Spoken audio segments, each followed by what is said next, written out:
Hello everyone and welcome to the next video on this channel. My name is Peps and I welcome you to day 11 of the G1 Climax review series.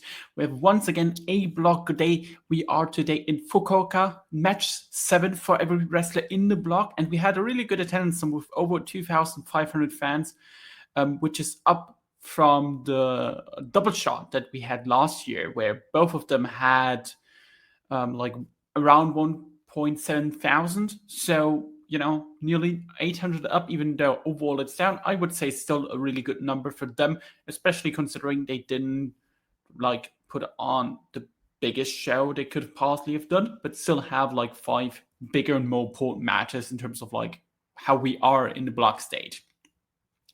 And I would just say we jump straight into the first match. We have Bolton Oleg versus Kellum Newman in a match that was kind of interesting for the standings, of course, because both have been kind of in the mix of playing a role in some kind in the playoffs, especially Bolton, who has been starting really well with 1-3 record, now is 3-3. Meanwhile, Kellum did the exact opposite, and they both land a 3-3. Winner goes to exactly 8 points, the most important mark that you can get early on. And this match started out pretty quickly. It was kind of pretty much a sprint from the very beginning to the very end, with Kellum getting a lot of movesets in, Bolton doing his typical powerhouse stuff, and I thought this worked really well. Towards the end, the finish was once again just great, with Bolton just literally caught Kellum out of nowhere into the kamikaze to win in a good match.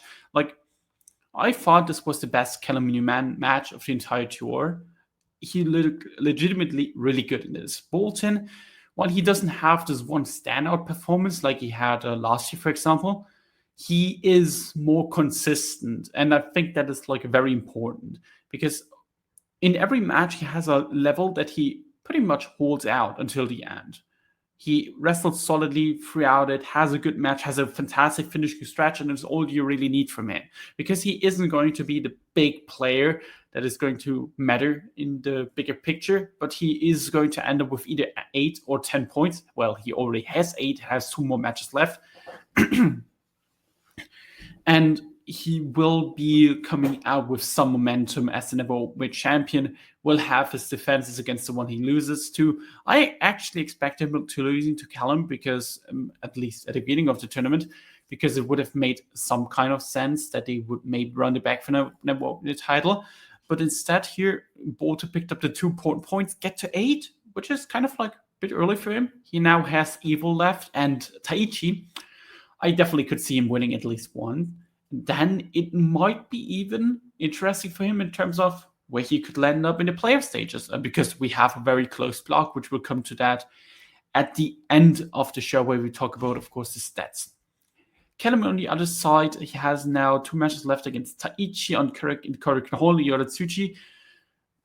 I think the goal should be for him to reach 8. I think that could be realistic, because let's be real, he doesn't really have too many chances left to really win out, because, well, the truth is he should lose to both Tsuji and Tai Chi. I imagine he at least beats one of them, because 6 points does seem a little bit less for him. Maybe I think he likely beats Tai Chi, loses to Tsuji in the end. Then we go on to the second match, and speaking of Tai Chi, we have Tai Chi versus Ryohei Oiwa in an important match, because, of course, similar to the match before, we have both with 6 points, and the winner still has a really good shot to go through. This started off kind of as a sprint with cool lariat exchanges, and once Tai Chi got into control, they slowed down the match a little bit. Tai Chi in general was really good at this and controlling the pace and everything. It never felt too slow, but it also never rushed. Tai Chi was very good at escalating the match at the right moments, and it got the crowd into it. In general, most of the match, or the most important parts about this matches, were built around the lariat exchanges between the two, especially since it set up the grip, the finishing move of Ryohei Oiwa really well. And Tai Chi surprisingly hit it first. Then, of course, Oiwa countered it right off the gate and bounced back with the axe bomber, which was a cool trade of moves of each other's opponent. They collided a few more times before Oiwa eventually got a grip in to win the match. Like I said, I love the pacing. Like, this was just really well paced. They had good moves. It didn't really feel like anything too special, but it was still like a very good worked match. Like, in terms of their, especially their tournaments, I thought it was one of Oiwa's best. I don't really where I would rank it. I would definitely put it below the match that he had against who was it? Of course, against Tsuji, and maybe even below the Oiwa match. It's definitely somewhere between number 2 and number 3. Oiwa against Bolton, I mean. Meanwhile, Tai Chi, I think this was one of his middling matches, but it was definitely a good bounce back after the 2 House of Torture matches they did back to back. And then, of course, now he has really bounced back with the Tsuji match, as well as now with the Oiwa match. He is likely the most consistent guy in the tournament. He's likely the MVP of this tournament because his output is just phenomenal. Right, this dude is just great. Like, he had the Finlay match, the Yumura match, the Tai Chi match, the Tsuji match, and now the Oiwa matches. They were all were at least really good, in my opinion. So for both, it will be also really, really interesting because Tai Chi still has Bolton, Oleg, Kellum, Newman left, which is like a really interesting one because he's facing pretty much a 2 wrestle he lost in the playoff stages the last 2 years. He lost in 2024 against Bolton, and he lost in 2025 originally against Kellum Newman before he got in with the second chance qualifier. So there is technically a chance that Tai Chi makes it into the top 3 with 10 points. But that will be very difficult because the tiebreakers and everything is so close that so much need to get right for him to get through with 10 points. That will be very interesting to follow in the next couple of days. Oiwa, on the other side, of course, he has Sanada on the final day as well as Yumura. I think he wins one of them and ends up at like 10 points and maybe needs the most important tiebreakers to get through. In general, like, this block is pretty much okay. Everyone is landing at around 10 points, either 10 or 8, which is kind of silly, but we'll come to that later. So I'm interested to see how that plays out for him. I would imagine he at least wins one of them.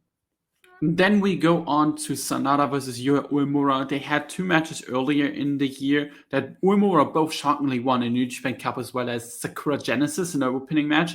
And both of them were like really good. And looking at the standings, Sanada comes in with 4 points, Yumura at 8. It's very obvious that with all that in mind, Sanada is likely winning this match. So let's see what happened. We got a new Sanada rope first. He looks like the shiny rainbow fish from like One Child book. I don't know really if that's like a thing outside of Germany. I need to look that up actually. Yeah, I think so. At least it looks like so. Like the rainbow fish. You all know that book. He kind of looks like that. It's a really cool look in my opinion. He looks like so silly and it's fucking awesome. The match itself started with sick chain wrestling, and it was like not the typical match layout that Sanada had in pretty much every other match so far in the G1 Climax. No crowd brawls, no bit with Milano Collection AT rings and it. Like nothing. Just straight up grappling, straight up arm bars and submission holds. Like there was one situation where he locked in an armbar out of the Frankenstein and everything. Like he totally stepped up to this game, and it eventually still had the typical ref bump and everything, the low blow, bring in the guitar in, but it didn't feel like too much annoying because we had good wrestling. Like this is the thing with Evil as a comparison. Like Evil's wrestling to me is not interesting right now, so his interferences on top feel like even more annoying. Meanwhile, okay, here at least I got like around 9 minutes of clean wrestling before I got the ref bump and everything. Kanemaru then also jumped Yumura, spit the whiskey into his face before Sanada connected with the guitar shot to win the match. While I said that it didn't really annoy me too much, I still felt like the match fell apart after the ref bump. Like it was very good before, and sadly they weren't able to run it home clean because Sanada can only cheat to win. So I would say I would settle it around solid to goodish, like typical 3-star match in my opinion. But what this match showed is same for the other 2 matches. Like I feel like Sanada really wants Yumura to be that guy. In every match that they have together, he shows up more than against anyone else. He tries to make Yumura look great. He tries to bump for him. He tries to really wrestle against him, and that's something he doesn't against anyone. So I personally say I'm really, really happy with this match, considering the last 2 or 3 matches of Tai Chi not being that Sanada not being that good. Then we go on to the semi-main event of the show. We have David Finlay facing Evil from a rematch from the terrible Dominion main match in the dog collar, in the dog collar death match that totally killed Finlay's momentum in this booking in this tournament, which has been questionable as well. So this felt like a match, okay, he needs to come back from. Finlay ghetto jumped Evil straight during the entrance, and it started a match with a group, kind of like a brawl ringside. And I liked it a lot because it showed the urgency of Finlay, actual hatred that he just hates Finlay and wants to beat him up. And that is exactly what you want to show, what you want him to show in this match. Evil then started his control phase after Fale interfered after like 3 minutes, and he was like choking with the microphone. It's like, "Hey Finlay, you're already dead, motherfucking everything." That was like really funny. In general, the intensity of this match had pretty much what the Dominion match lacked, in my opinion. Like, the bullshit was double as much. Like, you had even more interference with Dick Togo and Fale and everything. But the intensity was brought up to it, and you felt like, okay, they were actually trying not only to have an actual good match, but also the crowd got involved much into that more than at Dominion. They cheered a lot for Finlay, they booed for Evil, so from that point, it was much, much better. Fale then took out Red Shoes Una, who then got carried to the back, which was like very funny, like piggybacked by Lang Yan. And then Finlay tried a comeback against Fale, Dick Togo, and Evil with a 1-3 disadvantage, and he was able to do that by hitting Dick Togo into his balls, hitting Fale into his balls, and hitting a beautiful brain buster against Fale. It was like one of the loudest pops in the tournament, and I can't blame him. Finlay like celebrated like crazy after that. I can't really like blame him because that is like one of the coolest spots in the G1 Climax. In the end, then, Finlay wins the match by destroying all 3 House of Torture matches, and on top disrespected Evil by pulling him up once he was very clear that he was winning the match, so he pulled him up to 2, hit the overkill, and then just won the match. In my opinion, and that sounds stupid because it's a lot of bullshit, I thought it was legitimately my favorite match of Evil in this tournament so far, because all the bullshit is exactly what I wanted for this match. I didn't want this to be clean. I didn't want this to be beautiful. I just wanted this to be messy. I just wanted it to be a brawl. And this is exactly what I got from it. Like, in my opinion, this was a really good match.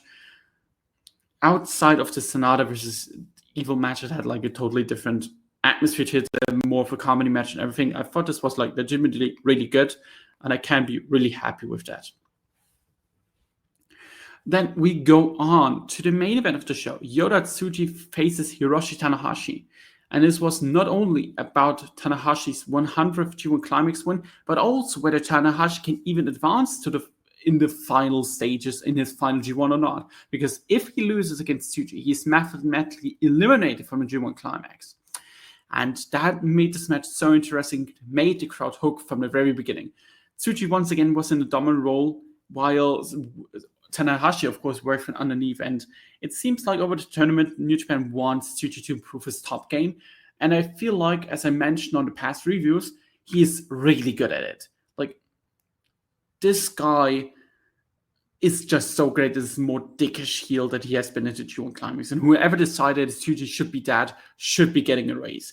Because it was awesome to see him, like, taunting Tanahashi at points where Tana tried to find an opening at every situation to get some offense, which created like great atmosphere with the crowd totally being behind Tanahashi. And like, Tanahashi found his comebacks, for example, by countering the Chin Blast into a Sling Blade. And then quickly went for the High Fly Flow but missed it. Like, this High Fly Flow miss was insane. His poor knees, dude. Like, this was one of the worst landings he had. And I believe even the last one where he actually connected the High Fly Flow later on was even worse than that. That was like insane what this guy took. in the end, I thought like Tanahashi is going to do a Spanish fly bump when Tsuji went on the top rope, but Tanahashi countered that. Tana hit then the high fly tag, the high fly flow in the back of Yota Tsuji, a third high fly flow that connected to win his 100th G1 Climax match. And with that, won a great main event match, in my opinion. Tanahashi has been fantastic against G1 Climax. Much, much better than anyone, and literally say anyone could have expected. Even those like me or Dylan of East Lariat or Ash or anything have been saying he will be. Like, this guy has been still over-delivering. This guy has been still going super strong at day 11 in a main event. And it might have been his last final main event match of the G1 Climax. Even though I expect him personally to have at least one more against Evil on the final night. But still, yeah. Meanwhile, on the other side, Tsuji was really great in this match, like I said. I feel like this loss, his third loss, feels like a bit too early. I'm a bit worried what they are going to do with him in this tournament, even though, like, I personally would have just had him go 7-2 or something, and he goes dominant as the winner out of this, not only this block, but this entire G1 Climax. But parity booking is a thing he likes, sadly. From basically being out, Tanahashi is now back into contention to advance in G1 Climax, and for that he now needs to win against 2 Hours of Torture match with Satada Evil to reach 10 points and have the important tiebreakers, because he has the tiebreaker over David Finlay, who also can only reach 10. He would then have it against Evil, who also could reach 10 at max if Tanahashi beats him. Sanada is pretty much the same at everything. So I will be interested to see how it plays out for him, because he needs to win out and he needs to hope that others lose. Meanwhile, for Tsuji, it gets a bit scary, to be honest. He has David Finlay left. And that seems like a match people primed, okay, he's definitely losing this one, especially with David Finlay being out if he loses too. And I don't think David Finlay gets eliminated before the last day. So imagine that Finlay and Tsuji both enter the final day with a 4-4 record. And then Tsuji has Kellum on the final day, and he needs the important tiebreakers to advance. And for that, he needs to hope pretty much that Evil wins at least 2 more matches and Tanahashi loses. So it will be like very interesting to see how they will be able to play that out for Tsuji. I hope he goes through, because if not, then we are talking about a really bad booked G1 Climax. But I believe that he will, because he's Yota Tsuji and he should be. Overall, my thoughts on the show were, I liked it. I thought it was maybe the most enjoyable A-block days I have been, like, A-block day, because I pretty much liked every match in some way. Like, Oleg vs. Kellum was a good opening match. Tai Chi vs. Oiwa was really good as well. Satada vs. Yumura was on a way to be great before the ref bump. Evil vs. Finlay was, in my opinion, really good, and the main event was one hell of a match between Yota Tsuji and Hiroshi Tanahashi. I would say in terms of recommendations, I would just say watch the main event. I think that should be enough if you have not enough time, but this feels like a night where you can easily watch all 5 matches without a problem. Going now to the stats part, and it's going to be interesting here, because we have an A block at first with Bolton, Oleg, Evil, Ryohei Oiwa, Yota Tsuji, and Yumura all at 8 points. Meanwhile, at 6 we have Kellum, Newman, David Finlay, Hiroshi Tanahashi, Tai Chi. So we have pretty much a parity booking block, and every match now, every win matters, as well as every tiebreaker matters for them. My predictions now is that Yumura goes through as first, because he has the easiest path, or like the likeliest path to get through with David Finlay on the final night, as well as Ryohei Oiwa, who doesn't seem like to go 10 at first. So I think Yumura wins out from now on.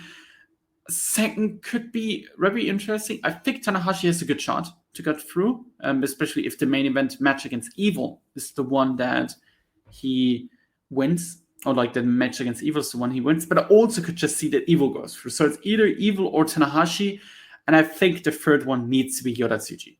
I don't know how that will be possible, but I think that's going to be the plan. For the match times, Tai Chi still leads the A block with 1 hour 46 minutes.